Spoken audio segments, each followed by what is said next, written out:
ప్రభునందు ప్రియ పరిశుద్ధ దేవుని కుమారులారా, దేవుని కుమార్తెలారా, యేసుక్రీస్తు ప్రశస్త చెప్పునామములు మీ అందరికీ వందనాలు. అలాగే దేవునికి స్తోత్రాలు. ప్రియులరా, ఈరోజు మనము మనిషి జన్మతః పాపి కాదు అనే అంశంలో ఈ భాగంలో మనం ఏం నేర్చుకోబోతున్నాము అంటే, మన దేహము దేవుని ఆలయము ఎప్పుడు అవుతుంది, మన గురించి మనం ఆలోచిద్దాం. ప్రియులరా, మన గురించి మనం ఆలోచిద్దాం. మన దేహము దేవుని ఆలయము ఎప్పుడు అవుతుంది మన దేహము దేవుని ఆలయము? ఇది మనం తెలుసుకోవాల్సిన అవసరం ఉంది. మన దేహము దేవుని ఆలయం ఎప్పుడు అవుద్ది? ఎవరి దేహము దేవుని ఆలయంగా ఉంటుంది? ఎవరి దేహము దేవుని ఆలయంగా ఉంటుంది అంటే, ప్రియులరా, దేవుని ఆజ్ఞను తమ హృదయంలో ఉంచుకొని తమకి ఇవ్వబడినటువంటి శరీరాలతో దేవుని చిత్తాన్ని జరిగించినప్పుడు మన దేహము దేవుని ఆలయంగా ఉంటుంది. మళ్ళీ చెప్తున్నాం, దేవుని ఆలయంగా ఎవరి దేహాలు ఉంటాయంటే, దేవుని ఆజ్ఞను హృదయంలో ఉంచుకోవాలి, తమ కీయబడినటువంటి శరీరంతో దేవుని చిత్తాన్ని జరిగింప చేయాలి. అప్పుడే వారి దేహములు దేవుని ఆలయంగా ఉండేటటువంటి పరిస్థితి ఉంది. క్రీస్తు వాక్యమును అంటే ఆజ్ఞను మన హృదయంలో ఉండాలి. మన దేహము దేవుని ఆలయంగా ఉండాలి అంటే మన హృదయంలో ఎవరు ఉండాలి అంటే క్రీస్తు ఆజ్ఞలు. క్రీస్తు ఆజ్ఞలు మనలో ఉంటే మనలో ఎవరు ఉంటారు? క్రీస్తు ఉంటాడు. మనలో క్రీస్తు ఉంటాడు. ఆదామవ్వల్లో ఎవరి వాక్యం పోయింది? ఎవరు వాక్యం దొంగిలించాడు? సాతానుగాడు. మీరు చనిపోతారంటే మీరు చావరన్నాడు. తినొద్దంటే తినిపించాడు. ఎవరి వాక్యాన్ని లోబడలేదు? ఆదామవ్వలు దేవుని ఆజ్ఞకు లోబడలేదు. దేవుని ఆజ్ఞను హృదయం నుండి బయటికి తీసేశారు. సాతాను ఆలయాలుగా మారిపోయారు. మన హృదయము దేవుని ఆలయంగా మారాలంటే, మన దేహము దేవుని ఆలయంగా మారాలంటే మన హృదయంలో ఏముండాలంటే దేవుని ఆజ్ఞలు ఉండాలి. దేవుని ఆజ్ఞలు బైబిల్ అదే చెప్తుంది. సమస్త విధములైన జ్ఞానంతో క్రీస్తు వాక్యముని మీ హృదయంలో నివసింపనీయుడే అంటుండే. కొలసి పత్రిక 3:16 సంగీతములతోనూ కీర్తనలతోనూ ఆత్మ సంబంధమైన పద్యములతోనూ ఒకరినొకడు బోధించుతూ బుద్ధి చెప్పుకొనుచు కృపాసహితముగా మీ హృదయంలో దేవుని గురించి గానము చేయిచు సమస్త విధములైన జ్ఞానంతో క్రీస్తు వాక్యమును మీలో నివసింపజేయుడి. కాబట్టి ప్రియులారా, ఒకసారి ఆలోచించండి. ఆజ్ఞలు గైకొనాలంట. ఆజ్ఞలు గైకొనాలి. ఆయన ఆజ్ఞ గైకొనువాడు ఆయన ఎందుకు నిలుచుంటాడు? ఆయన వాణి ఎందుకు నిలుచుంటాడు? మనం క్రీస్తు ఆజ్ఞలు గైకుంటే క్రీస్తు మనలో ఉంటాడు. మనము క్రీస్తులో ఉండేటటువంటి పరిస్థితి. వాక్యం ఎక్కడుంది? యోహాను రాసిన మొదటి పత్రికలో 3:23 23 ఆయన ఆజ్ఞను గైకొని వాడు ఆయన ఎందుకు నిలిచిండును, ఆయన వాణి ఎందుకు నిలిచిండును. చూడండి, ఆయన ఆజ్ఞలు గైకొని వాడు ఆయన ఎందుకు నిలిచుంటాడంట, ఆయన వాణి ఎందుకు నిలిచుంటాడంట. ఆయన మన ఎందుకు నిలిచున్నాడని ఆయన మనకు అనుగ్రహించినటువంటి ఆత్మ మూలంగా తెలుసుకొనుతున్నాము. మనలో క్రీస్తు ఉండాలంటే మనం ఏం చేయాలంటే క్రీస్తు ఆజ్ఞలు మనలో ఉండాలి. ఆయన ఆజ్ఞలు గైకొనాలి. గైకుంటే మనలో ఎవరు ఉంటారు? క్రీస్తు ఉంటాడు. మనం దేవుని ఆజ్ఞలు గైకుంటే దేవుడు మనలో ఉంటాడు అనేసి లేఖనాలు చాలా స్పష్టంగా చెప్తూ ఉన్నాయి. అందుకనే బైబిల్ని మనం పరిశీలన చేస్తే మీ హృదయంలో ఎందుకు క్రీస్తును ప్రభువుగా ప్రతిష్ఠించు. ఎవరు ఉండాలి? వాక్యం ఉండాలి. క్రీస్తును ప్రభువుగా ప్రతిష్ఠించుకోవాలి అనేసి లేఖనం చెప్తా ఉంది. పేతురు రాసిన మొదటి పత్రిక 3:15 నిర్మలమైన మనస్సాక్షి గలవారే మీలో ఉన్న నిరీక్షణ గురించి మిమ్మల్ని హేతువుడికి ప్రతివానికి సాత్వికంతోనూ భయంతోనూ సమాధానం చెప్పుడికి ఎల్లప్పుడూ సిద్ధపడి ఉండి మీ హృదయములలో క్రీస్తును ప్రభువుగా ప్రతిష్ఠించుకోవాలి. మీ హృదయాల్లో ఎవరుండాలి? ప్రభు అంటే ఎవరు? అధిపతి, ఏలేవాడు, నాదుడు, భర్త, కర్త. మరి సమస్తం ఆయనే మనకి. మరి ఆయనకి వ్యతిరేకమైనటువంటి క్రియలు మనం జరిగిస్తామా? క్రీస్తును ప్రభువుగా ప్రతిష్ఠించుకుంటే ఆయన ఏది చెప్తే అంటే ఆజ్ఞ ఏదైతే ఉందో ఆజ్ఞ ప్రకారం మనం జీవించగలిగినప్పుడు మన దేహము దేవుని ఆలయంగా మార్చబడద్ది. మనము దేవుని కుమారుడైన యేసుక్రీస్తునందు ఉన్న వారమే సత్యవంతుని ఉన్నాము. మనం దేవుల్లో ఉండాలా? మనం ఎవరిలో ఉండాలి? యేసుక్రీస్తులో ఉండాలి. అంటే యేసుక్రీస్తు ఏమో దేవుని మాటలను తీసుకొచ్చి మనకు చెప్పాడు. మనము క్రీస్తు మాటలను వింటే మనం ఎవరిలో ఉంటాం? క్రీస్తులో ఉంటాము, దేవుల్లో ఉంటాము. మన క్రీస్తు మాటలను అనుసరిస్తే మనలో క్రీస్తు ఉంటాడు, తండ్రి ఉంటాడు. ఇది బైబిల్ చెప్తున్నటువంటి సిద్ధాంతం. మనము దేవుని కుమారుడైన యేసుక్రీస్తునందున్న వారమే సత్యవంతుని ఎందున్నాము. యోహాను రాసిన మొదటి పత్రిక 5:20 ప్రియులరా, మనము దేవుని కుమారుడైన యేసుక్రీస్తునందున్న వారమే సత్యవంతుని ఎందున్నాము అనేసి అక్కడ చాలా స్పష్టంగా రాయబడింది. కాబట్టి అలా జరిగించినప్పుడు మనం ఎవరిలో ఉంటామంటే క్రీస్తు ఆజ్ఞలో జరిగించినప్పుడు మీరు కూడా కుమారుని యందును తండ్రి యందును నిలుస్తారు. కుమారుడు యేసుక్రీస్తు ఆజ్ఞలను అనుసరిస్తే మనం ఎవరిలో ఉంటామంటే కుమారుని యందు, యేసుక్రీస్తు ఆజ్ఞలను అనుసరిస్తే మనం ఎవరిలో ఉంటామంటే తండ్రి యందు కూడా నిలుస్తాము. మొదటి యోహాన్ రాసిన మొదటి పత్రిక 2 అధ్యాయంలో 24వ వచనంలో అయితే మీరు మొదటి నుండి దేన్ని వింటారో అది మీలో నిలవనీయుడి. ఇన్నది నిలవాలి, తిన్నది కూడా నిలవాలి, అరగాలి. ఆ తర్వాత శరీరానికి బలము రావాలి. తిన్నట్టుగా బయటికి వెళ్ళిపోతే శరీరానికి బలము రాదు. అలాగే వాక్యం వింటున్నారు, ఇట్లా వదిలేస్తున్నారు. వాక్యం వింటున్నారు, వదిలేస్తున్నారు. బైబిల్ ఏం చెప్తుంది? నిలవనివ్వండి అంటాడు. నిలవనివ్వండి.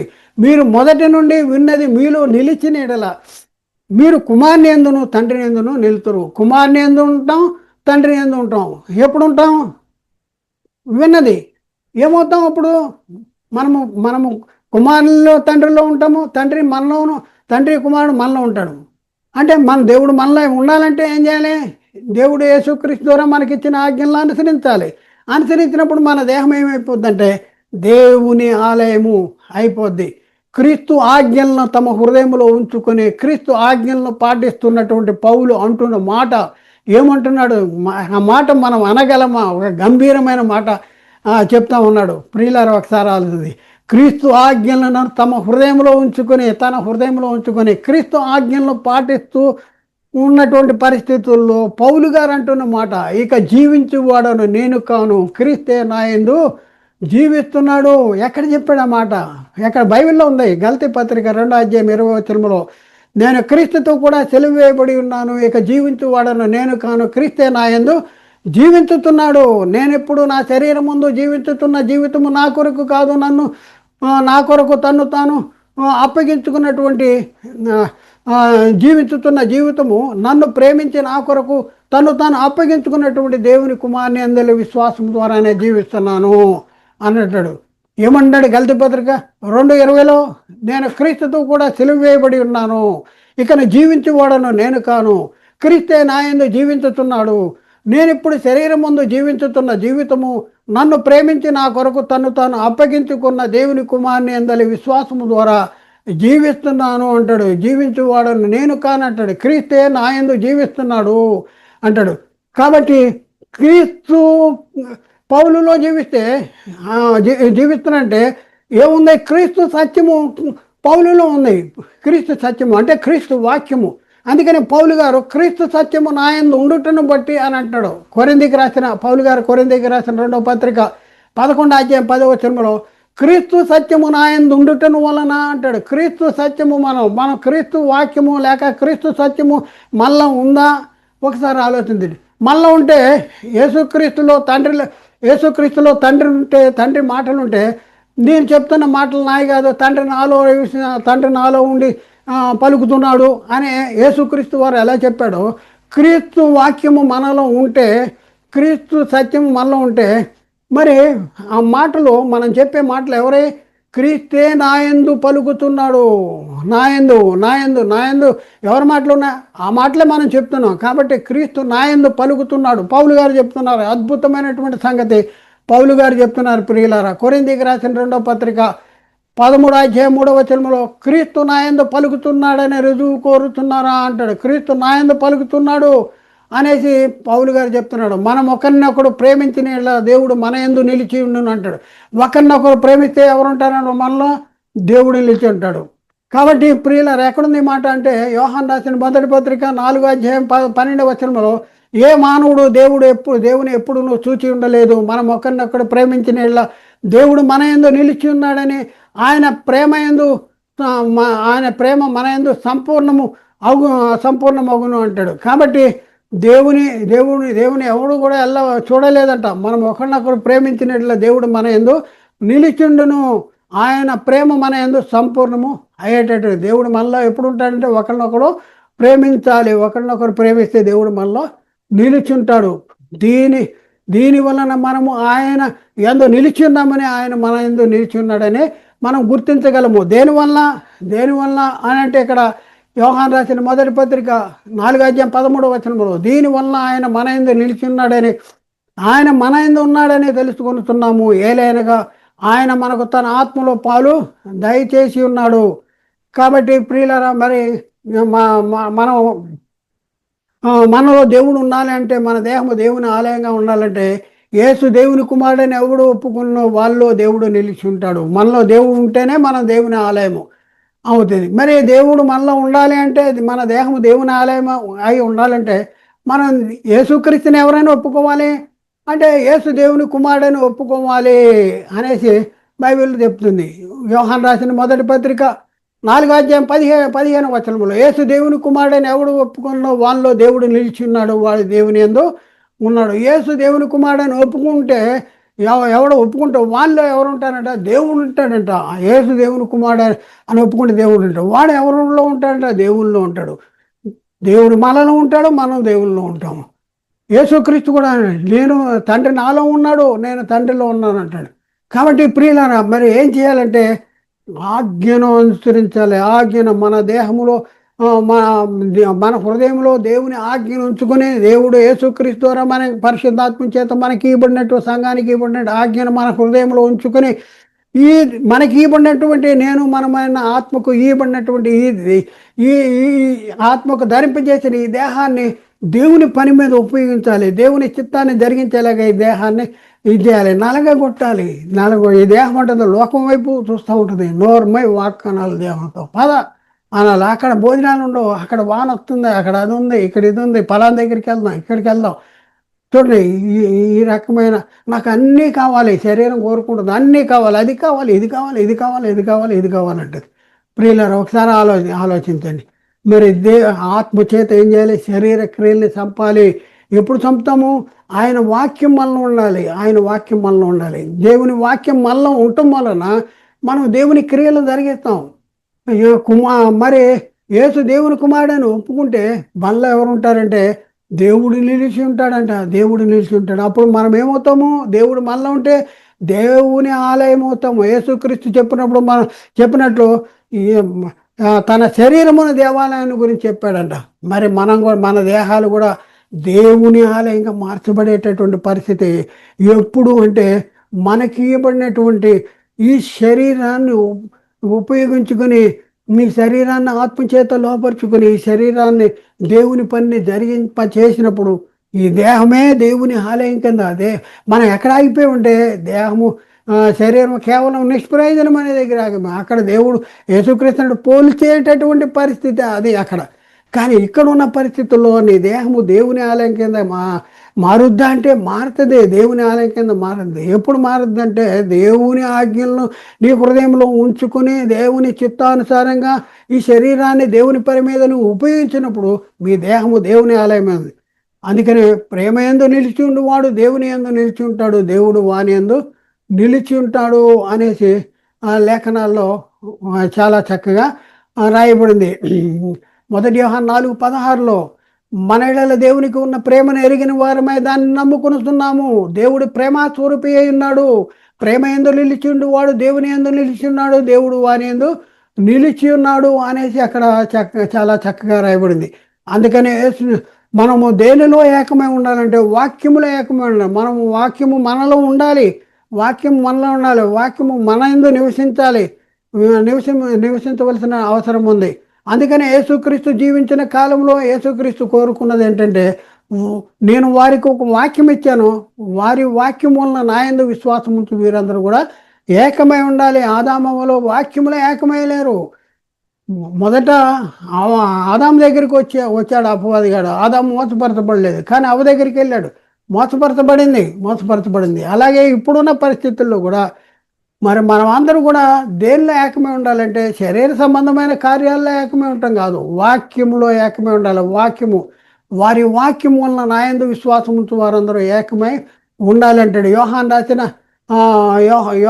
యోహాను సువార్త 17:20 మరియు నీవు నన్ను పంపితువు అని లోకము నమ్మునట్లు తండ్రి నా యందు నీవును నీ యందు నేనును ఉన్నలాగున 20వ వారును మన యందు ఏకమై ఉండాలని వారి కొరకు మాత్రము ప్రార్థించట్లేదని చెప్పుకుంటూ వచ్చి, వారి వాక్యము వలన నా యందు విశ్వాసం ఉంచు వారందరూ ఏకమై ఉండవాలని వారి కొరకు ప్రార్థన చేయాలి. వారి వాక్యం వలన నా యందు విశ్వాసం ఉంచు వారందరూ ఏకం. మనం ఏకమే ఉండాలంటే దేనిలో ఏకమే ఉండాలి? వాక్యములో ఏకమే ఉండాలి. మనం ఆ వాక్యములో ఏకమే ఉండవు. దేవుడు ఆయనకి అలా బయలుపరిచాడు, దేవునికి ఎలా బయలుపరిచాడు.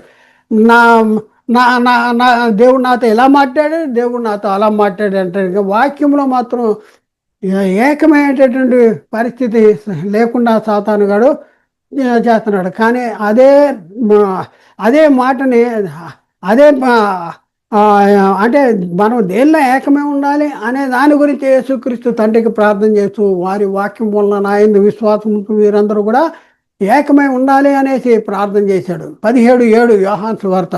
మనము ఏకమై ఉండాలని వారును ఏకమై ఉండాలని నీవు నాకు అనుగ్రహించిన మహిమను నేను వారికి ఇచ్చి నేను వారికి మహిమ ఇచ్చా వాక్యం చెప్పాను. ఎందుకు అంటే మనం ఏకమై ఉండాలి, వారు కూడా ఏకమై ఉండాలి. వారు ఎందులో ఏకమై ఉండాలి? వారి వాక్యం వల్ల ఏకమై ఉండాలి అనే చెప్తున్నాడు. 23వ వచనం, వారి యందు నేనును నా యందు నీవును ఉండటం వలన వారు సంపూర్ణంగా చేయబడి ఉన్నందున నీవు నన్ను పంపితువనే నీవు నన్ను ప్రేమించినట్లే వారిని కూడా ప్రేమించితువని కూడా ఈ లోకము తెలుసుకున్నట్లు నాకు అనుగ్రహించిన మహిమను వారికి ఈ స్థితిని అంటాడు. వారి యందు నేను నా యందు నీవును అంటాడు. వారి యందు నేను ఉండాలి, నా యందు నీవు ఉండాలి. అప్పుడేముంది? వారు సంపూర్ణులు అవుతారు అనేసి యేసుక్రీస్తు యోహాను సువార్త 17:23 చెప్తా ఉన్నాడు.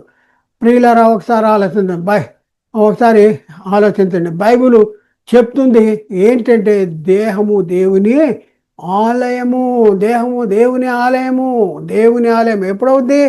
దేవుని ఆలయము అనేసి బైబిల్లో చెప్పబడిన మాటలు ఉన్నాయా? ఒకసారి ఆలోచించండి. దేహము దేవుని ఆలయము అంటాడు. దేహము దేవుని ఆలయము ఎప్పుడవుద్ది అనేది మనం చూసాము. అయితే దేహాన్ని గురించి దేవుని ఆలయము అని చెప్పబడినటువంటి మాటల్ని బైబిల్లో రాయబడినటువంటి సంగతులను మనం మరొకసారి పరిశీలన చేద్దాం. ప్రియులారా, పౌలు గారు కొరింథీకి రాసిన మొదటి పత్రిక 6వ అధ్యాయం 19-20 వచనాల్లో మనం పరిశీలన చేస్తే మీ దేహము దేవుని ఆలయము, మీ దేహము దేవుని వల్ల మీకు అనుగ్రహించబడి మీలోనున్న పరిశుద్ధాత్మకు ఆలయము ఉన్నదని మీరు ఎరుగరా అంటాడు. మీరు ఎరగరా? మీకు తెలవదా అంటాడు. ఏంటి తెలవదు వీళ్ళకి? మీ దేహము దేవుని వల్ల మీకు అనుగ్రహించబడింది. ఎవరిచ్చారు ఈ దేహాన్ని? దేవుడిచ్చాడు. ఎందుకు అంటే మీలోనున్న పరిశుద్ధాత్మకు ఆలయముగా ఉండటానికి ఇచ్చాడు. మీలోనున్న పరిశుద్ధాత్మకు ఆలయంగా ఉండటానికి ఇచ్చారు. కాబట్టి దేహం ఎవరిదే? మీరు మీ సొత్తు కాదు అంటాడు. మీరు విలువ పెట్టి కొనబడిన వారు కనుక మీ దేహములతో దేవుని మహింపరచాలి. మీరు విలువ పెట్టి కొనబడిన వారు. ఒకసారి దేవుడు మనకి దేహం ఇచ్చాడు. ఆ తర్వాత తప్పిపోయిన తర్వాత మొన్నే కొన్నాడు. పితృ పారంపర్యమైన వ్యర్థ ప్రవర్తనను అనుసరించినట్లుగా వెండి బంగారముల వంటి క్షయ వస్తువుల చేత విమోచించలేదు, కానీ అమూల్యమును అత్యధికమునైన క్రీస్తు రక్తం చేత విమోచించబడ్డారు. అందుకని అంటాడు, మీరు విలువ పెట్టి కొనబడిన వారు మీ దేహములతో దేవుని మహిమపరచుడు అంటాడు. మీ దేహములు దేవుని వల్ల మీకు అనుగ్రహించబడి మీలో ఉన్న పరిశుద్ధాత్మకు దేహము దేవుని ఆలయము అనేసి బైబిల్ చెప్తుంది. అలాగే పౌలు గారు కొరింథీకి రాసిన మొదటి పత్రిక 3వ అధ్యాయం 16వ వచనంలో మీరు దేవుని ఆలయమే ఉన్నారని, దేవుని ఆత్మ మీలో నివసించుతున్నదని మీరు ఎరగరా అంటాడు. మీరు ఎరగరా? మీరు దేవుని ఆలయమే ఉన్నారు, దేవుని ఆత్మ మీలో నివసిస్తుంది, మీకు తెలుసా అంటాడు. దేవుని ఆత్మ ఎప్పుడు నివసిస్తుంది? వాక్యము మనలో ఉంటే, క్రీస్తు వాక్యం మనలో ఉంటే, మనలో క్రీస్తు ఉంటాడు, దేవుడు ఉంటాడు. 17వ వచనం, ఎవడైనా దేవుని ఆలయమును పాడు చేసిన ఎడల దేవుడు వాడిని పాడు చేసిన, దేవుని ఆలయాన్ని పాడు చేస్తున్నారు. ఈ ఆలయాన్ని రకరకాలు దీంట్లో మనం చేస్తున్నాం, ఈ దేహాన్ని మరి పాడు చేస్తున్నాం. ఆహారం కానీ దానికోసం రోకలు పెట్టేసి మరి ఏది తినటానికి ఇచ్చిన ఆహారం ఉంటే మరి ఆహారం కాని దాన్ని ఈ దేహంలో వేసేసి దేవాలయాన్ని పాడు చేస్తున్నాం. మరి అపవాది మాటల్ని మన హృదయంలో ఉంచుకుంటాం ద్వారా ఈ దేహాన్ని పాడు చేస్తున్నాం. సాతాను తెలుగుగా చెక్కులు పెట్టే ప్రతి పాపానికి మనని బానిసగా చేసి సాతాను చెప్పినటువంటి చేయమన్నటువంటి పనులు క్రియలు జరిగిస్తూ దేవుని ఆలయాలుగా ఉన్నటువంటి ఈ దేహాన్ని దెయ్యపు ఆలయాలుగా మార్చేటటువంటి పరిస్థితి. కాబట్టి ఎవడైనా దేవుని ఆలయమును పాడు చేసినట్లే దేవుడు వాడిని పాడు చేయును. దేవుని ఆలయం పరిశుద్ధమైనది. ఈ దేవుని ఆలయం ఇది పరిశుద్ధమైనది. పరిశుద్ధమైన ఆలయం కింద నీ దేహాన్ని మరి నువ్వు జీవింప చేస్తున్నావా? ఒకసారి మనం పరిశీలన చేసుకోండి. మీరు ఆలయమై ఉన్నారు, మీరు మీ ఆలయమై ఉన్నారు. చూడండి ఎంత అద్భుతమైన మాట మనం బైబిల్లో రాయబడిందో. అలాగే కొరింథీకి రాసిన 2వ పత్రికలో 6వ అధ్యాయము 16వ వచనంలో అక్కడ రాయబడిన మాట ఏంటంటే, దేవుని ఆలయమునకు విగ్రహమునకు పొందికేంటి? మనము జీవము గల దేవుని ఆలయమే ఉన్నాము. మనము జీవము గల దేవుని ఆలయమే ఉన్నాము. అందుకు దేవుడు ఇలాగ సెలవిచ్చుతున్నాడు, నేను వారిలో సంచరింతును, నేను వారి దేవుడిని అందును, వారు నాకు ప్రజలై ఉందురు అనేసి చెప్తున్నాడు. ఎక్కడ మనం వచనాలు చూద్దాం. ఎఫ్సి పత్రిక 2వ అధ్యాయంలో 20, 21, 22 వచనాలు చూద్దాం. క్రీస్తు యేసే ముఖ్యమైన మూలరాయిగా ఉండగా అపోస్తులు ప్రవక్తలు వేసిన పునాది మీద మీరు కట్టబడి ఉన్నారు. మనమే దేని మీద కట్టబడాలి? మనం దేవుని ఆలయాలుగా మార్చబడాలంటే దేని మీద కట్టబడాలంటే క్రీస్తు యేసే ముఖ్యమైన మూలరాయి అయి ఉండగా అపోస్తులు ప్రవక్తలు వేసిన పునాది మీద మనం కట్టబడాలి. మనం ఏం చేస్తున్నాం? వ్యక్తిగత సాక్ష్యాల దగ్గరికి వెళ్తున్నాం. లోకంలో జరిగేటటువంటి పరిస్థితులు, అనుభవ జ్ఞానాల వైపు మనం వెళ్తున్నాం. వాటిని విని అబ్బో నేను నమ్ముకుంటున్నా, ప్రభువుని నమ్ముకుంటున్నా. అలా కాదు. క్రీస్తు యేసే ముఖ్యమైన మూలరాయి అపోస్తులు ప్రవక్తలు వేసిన పునాది మీద మనం కట్టబడాలి. మన విశ్వాసం దేని మీద కట్టబడాలి? చూడండి, మనం దేన్ని బట్టి మనం యేసుక్రీస్తు నమ్ముకోవాలి? లోక సంబంధమైన సంగతులను బట్టి ఒకసారి ఆలోచించుకోవలసినటువంటి అవసరం ఉంది. ప్రకృతి సంబంధమైన భూ సంబంధమైన సంగతులను బట్టి ఒకసారి ఆలోచించింది. ఇక్కడ మనం క్రీస్తు యేసే ముఖ్యమైన మూలరాయి అంటే అపోస్తులు వేసిన ప్రవక్తలు పునాది మీద మనం కట్టబడాలి అనేసి చెప్తా ఉన్నాడు. 21వ వచనం, ప్రతి కట్టడను ఆయనలో చక్కగా అమర్చబడి ప్రభువునందు పరిశుద్ధమైన దేవాలయం ఒకటి వృద్ధి పొందుతున్నది. ప్రతి కట్టడ కూడా ఆయనలో చక్కగా అమర్చాలి. వాక్యాన్ని అనుసరించి జీవించాలి. వాక్య ప్రకారం నడుచుకోవాలి. దేవుని చిత్తాన్ని నెరవేర్చాలి. క్రీస్తు ఆజ్ఞల్ని నెరవేర్చడం ద్వారా ప్రభువునందు పరిశుద్ధమైన దేవాలయం వృద్ధి పొందేటటువంటి పరిస్థితి ఉంది. అందుకనే ఏమంటుందంటే, ఆయనలో మీరు కూడా ఆత్మ మూలముగా దేవుని నివాసాల స్థలమై ఉండటానికి కట్టబడుతున్నారు. మీరు మామూలు వాళ్ళు కాదండి. ఈ దేహము కేవలం నిష్ప్రయోజనం అంటున్నాడు. కానీ నువ్వు ఈ దేహంలో ఉండగా ఈ దేహము దేవుని ఆలయం కింద మార్చవలసినటువంటి బాధ్యత, మలచవలసినటువంటి బాధ్యత, కర్తవ్యం నీకుంది. ఎప్పుడు అవుతుందంటే, హృదయంలో దేవుని ఆజ్ఞ ఉంచుకొని ఈ శరీరాన్ని దేవుని చిత్తానికి జరిగించేలాగా ఈ శరీరాన్ని మలుచుకున్నప్పుడు ఈ దేహము దేవుని ఆలయము అవుద్దంట. ఆయనలో మీరు కూడా ఆత్మ మూలముగా దేవుని నివాస స్థలమై ఉండటానికి కట్టబడుతున్నారు. అలాగే పేతురు గారు కూడా రాశారు.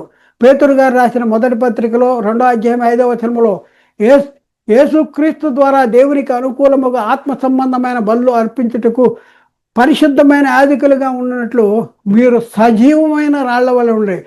దేవాలయాన్ని కట్టడానికి రాళ్ళు పేరుస్తూ ఉంటారు భౌతికంగా.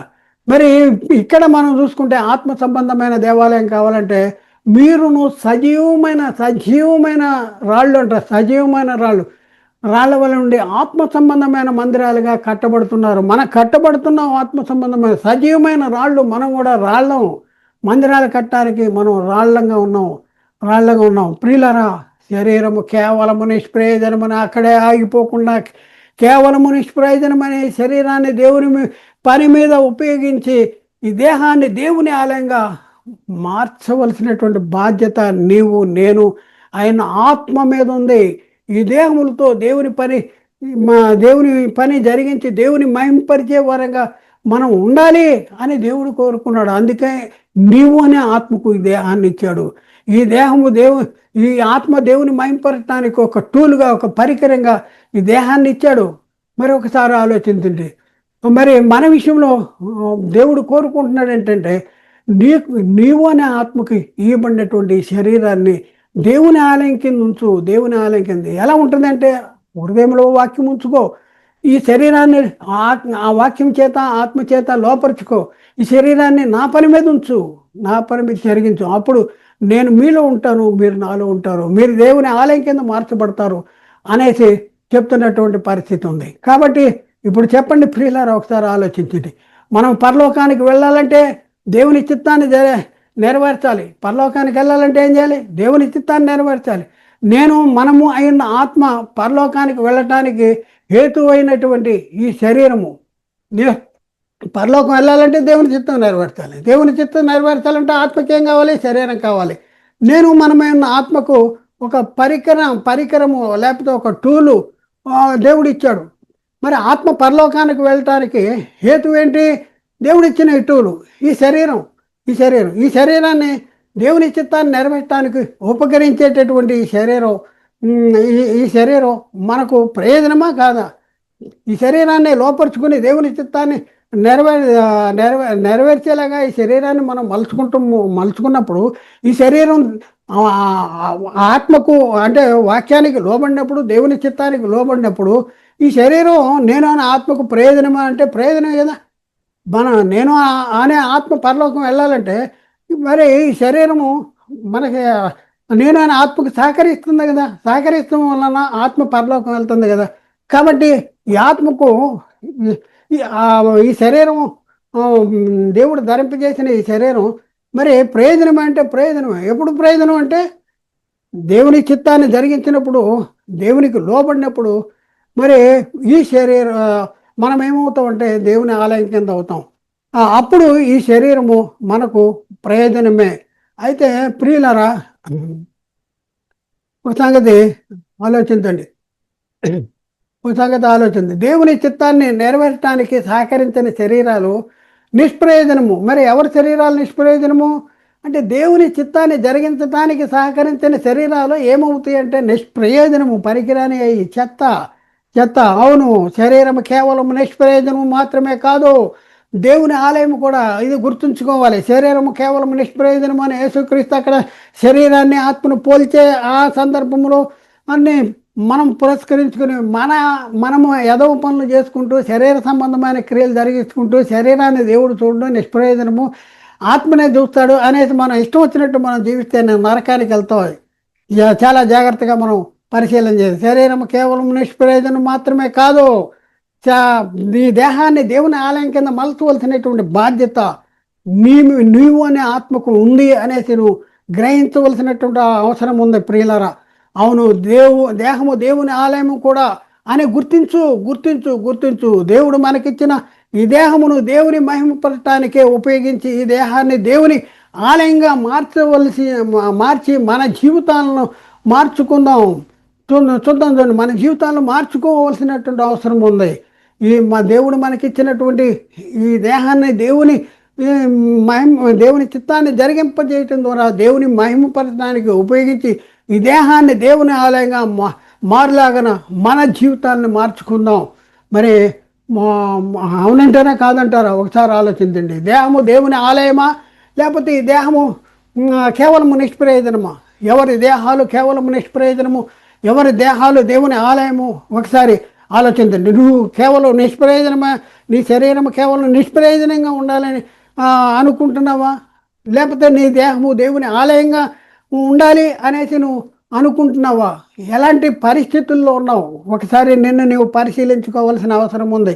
నువ్వు కేవలము నిష్ప్రయోజనమైనటువంటి ఈ దేహము నిష్ప్రయోజనంగానే ఉంచుకుంటే ఈ దేవుని ఆజ్ఞని హృదయంలో ఉంచుకోకుండా దేవుని చిత్తాన్ని ఈ దేహం దేవుడిచ్చిన నువ్వు అనే ఆత్మకు దేవుడిచ్చిన ఈ దేహాన్ని దేవుని చిత్తాన్ని జరిగించుకోకుండా నీవు శరీరాన్ని అదుపులో పెట్టకపోతే, నీవు అనే ఆత్మ నీకు ఇవ్వబడిన ఈ శరీరాన్ని అదుపులో పెట్టకపోతే శిక్ష ఎవరికంటే ఆత్మకే శిక్ష. కాబట్టి ప్రియులరా ఆలోచించండి. శరీరము కేవలము నిష్ప్రయోజనము మాత్రమే కాదు, శరీరము దేవుని ఆలయము కూడా. దేవుని ఆలయము, మీరు ఆ ఆలయమే ఉన్నారు. దేవుని ఆలయం కింద జీవించాలని కోరుకుంటున్నాడా? ఆయన ఆజ్ఞని గైకుని వాడు ఆయన ఎందుకు నిల్చుంటాడంట, ఆయన వాని ఎందుకు నిల్చుంటాడు. అందుకని పౌలు గారు అంటున్నాడు, జీవించేది నేను కాదు, క్రీస్తే నా యందు జీవిస్తున్నాడు. యేసుక్రీస్తు అంటాడు, నేను ఒక్కనే కాదు, తండ్రి నాలో ఉండి తన క్రియలను జరిగిస్తున్నాడు అంటాడు. ఇప్పుడు నీలో ఎవరున్నారు? దేవుడు ఉన్నాడా, దెయ్యం ఉందా? ఒకసారి ఆలోచించండి. నీ దేహము దేవుని ఆలయమా, దెయ్యపు ఆలయమా? ఒకసారి ఆలోచి. యేసుక్రీస్తు యూదులతో అంటున్నాడు, మీలో నా వాక్యముకి చోటు లేదు అంటాడు. మీరు నా మాట విన్నారక ఉండటం వల్లనే కదా మీరు మీ తండ్రి అపవాది సంబంధులు. మీరు అపవాద సంబంధులు, మనము దేవుని సంబంధులమా అపవాద సంబంధులమా? నువ్వు ఎక్కడ ఉన్నావు, ఏం చేస్తున్నావు, ఏంటి నీ బాధ్యత ఏంటి, నీ కర్తవ్యం ఏంటి? అసలు దేవుడు నువ్వు ఈ లోకానికి ఎందుకు వచ్చావు, ఈ లోకంలో ఎందుకు బతుకుతున్నావు? ఒకసారి నువ్వు ఆలోచించుకోవాల్సింది. నేను క్రైస్తవుడిని ఉన్నాయని ఒకసారి బాప్తిసం తీసుకుని ఇష్టం వచ్చినట్టు నువ్వు ఊరేగితే నువ్వు నరకానికి వెళ్తావు. నీ దేహాన్ని దేవుని చిత్తాన్ని జరిగించడానికి మాత్రమే దేవుడు నీకు ఇచ్చాడు. దేవుడు నువ్వు అనే ఆత్మకి ఇచ్చాడు. ఈ ఆత్మ దేవుని ఆత్మ ఈ ఆత్మ వాక్యం చేత శరీర క్రియ ఆత్మ హృదయంలో ఉన్నటువంటి వాక్యం చేత శరీర క్రియలు చంపి ఆత్మను దేవుని చిత్తాన్ని జరిగింప చేసేటటువంటి బాధ్యత కర్తవ్యము నీవనే ఆత్మకి. ఈ శరీరాన్ని దేవుని పని మీద నడిపించకపోతే శిక్ష ఎవరికి వస్తుందంటే నీవు అనే ఆత్మకు వస్తుంది.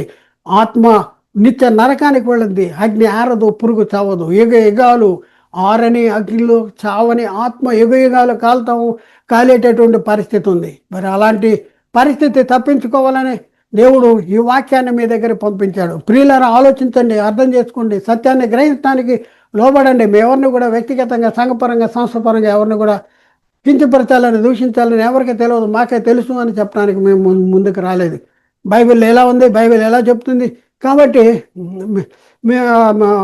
ఎలా ఉంది అని కేవలం తెలియపరచడానికి మేము ముందుకు వచ్చాము. కాబట్టి ఆలోచించండి, అర్థం చేసుకోండి, సత్యాన్ని గ్రహించడానికి ప్రయత్నించండి. కాబట్టి ప్రియులరా, ఒకసారి ఆలోచించండి, అర్థం చేసుకుంటానికి ప్రయత్నం చేయండి. అర్థం చేసుకుంటే శరీరం కేవలం నిష్ప్రయోజనము అని ఉంది కనుక శరీర సంబంధమైన క్రియలు నేను జరిగించేస్తాను, జరిగించవచ్చు అనేసి బైబిల్ మాత్రం చెప్పట్లేదు. మరి ఏం చెప్తుంది అంటే ఆత్మచేత శరీర క్రియలు చంపాలి. ఈ శరీరాన్ని నీవు అనే ఆత్మకు ఇచ్చింది దేనికంటే ఈ శరీరంతో దేవుని మహిమపరచాలి. దేవుని మహిమపరచాలంటే పరచడానికే దేవుడు నీకు ఒక టూల్, ఒక శరీరాన్ని ఇచ్చాడు. కాబట్టి శరీరము కేవలం నిష్ప్రయోజనమని అక్కడే అయిపోయి మరి మన ఇష్టం వచ్చినట్లు మరి శరీరాన్ని లోక సంబంధంగా వాడుకుంటే నిత్య నరకము, నిత్య జీవము ఉండదు అనేసి బైబిల్ చెప్తుంది. ఆలోచించండి, అర్థం చేసుకుంటానికి ప్రయత్నం చేయండి. మేము ఎవరిని కూడా వ్యక్తిగతంగా, సంఘపరంగా, సంస్థపరంగా ఎవరిని నిందించడానికి, కించపరచడానికి మీకు తెలియదు, మాకే తెలుసు అని చెప్పడానికి మేము మీ మధ్యకి రాలేదు. బైబిల్లో ఏముంది, బైబిల్ ఏం చెప్తుంది మరి అని తెలియపరచడానికి మేము ముందుకు వచ్చాము. మీరు ఆలోచించండి, అర్థం చేసుకోండి, సత్యానికి లోబట్టడానికి ప్రయత్నం చేయండి. ప్రియులారా, ఒకసారి ఆలోచించండి. ప్రియులారా, మేము ప్రకటించేటటువంటి వాక్యాలన్నీ కూడా యూట్యూబ్లో అప్లోడ్ చేయబడుతున్నాయి. యూట్యూబ్లో ఉన్న మా ఛానల్స్ ఒకటి యునైటెడ్ బైబిల్ అకాడమీ, దాంట్లో అప్లోడ్ చేయబడుతుంది. అలాగే సత్య సువార్త ప్రతిధ్వని అనే ఛానల్ ఉంది, దాంట్లో అప్లోడ్ చేయబడుతుంది. అలాగే ఎన్ఆర్ఆర్ బైబిల్ క్లాసెస్ అనేది అదొక ఛానల్ ఉంది, దాంట్లో కూడా అప్లోడ్ చేయబడుతుంది. మరొక ఛానల్లో యూబీఏ ఆన్లైన్ బైబిల్ అనేది మరొక ఛానల్ ఉంది. ఈ 4 ఛానల్లో కూడా అప్లోడ్ చేయబడుతున్నాయి. ప్రియులరా, మరి ఈ వాక్యాన్ని ఇంకా అనేక మందికి మీరు చేరటంలో మీరు సహకరించండి. ప్రియులరా, మరి విన్నవారు లైక్ చేయండి, సబ్స్క్రైబ్ చేయండి, అలాగే అనేక మందికి షేర్ కూడా చేయండి. ప్రియులరా, మరి ఎలా ఆలోచించండి, అర్థం చేసుకోండి, సత్యాన్ని గ్రహించడానికి ప్రయత్నం చేయండి. దేవుడు మాట్లాడిన ప్రతి మాట ప్రతి ఒక్క హృదయంలో నీరు కట్టే ఫలింపు చేయను గాక. ఆమెన్. అందరికీ వందనాలు, దేవునికి స్తోత్రాలు.